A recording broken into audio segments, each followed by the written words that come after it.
আসসালামু আলাইকুম রহমতুল্লাহি বারাকাতু। আমি আশিক ব্যাপারী, খেজুরের বাজার থেকে। আজকে আমি কথা বলবো যারা নতুন উদ্যোক্তা বা যারা নতুন ব্যবসা করতে চান খেজুর নিয়ে, তাদের সম্পর্কে একটু আলোচনা করব।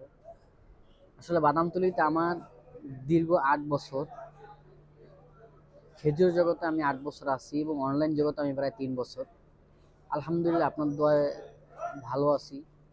তো যারা নতুন উদ্যোক্তা বা যারা নতুন ব্যবসা করতে চান খেজুরের, তারা মূলত এখনই নেমে পড়ুন। এখনই সময়, এখন এই কাঙ্ক্ষিত সময়। তার কারণ হলো সামনে শীতকাল, শীতের সময় খেজুর অনেক কেনা বেচা হয়। শীতের পরপরে কিন্তু এবার রোজা লেগে যাবে। তার সামনে মাহে রমজান উপলক্ষে আপনারা যারা খেজুর বিক্রি করতে চান তারা এখনই নেমে পড়ুন বা ব্যবসায় এখনই নেমে পড়ুন। তার কারণ হলো আপনার যে কোনো গ্রাহক আপনার থেকে খেজুর কেনার আগে আগে আপনাকে বিশ্বাস অর্জন করে নিতে হবে আপনার। তারপরে আপনার থেকে সব ধরনের খেজুর নিতে হবে, নিতে পারে বা নিবে। এরকম হুট করে তো আর ব্যবসা বাণিজ্য এরকম বা হয় না, বা যাই হোক। তো আপনাকে আগে পরিচিত লাভ করতে হবে।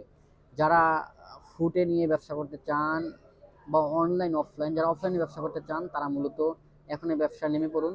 তার কারণ হলো আপনার এখন নামলে হবে কি, আপনার একটু অভিজ্ঞতা বাড়বে, খেজুর কীভাবে বিক্রি করতে হবে সেই সম্পর্কে আপনার ধারণা আসবে।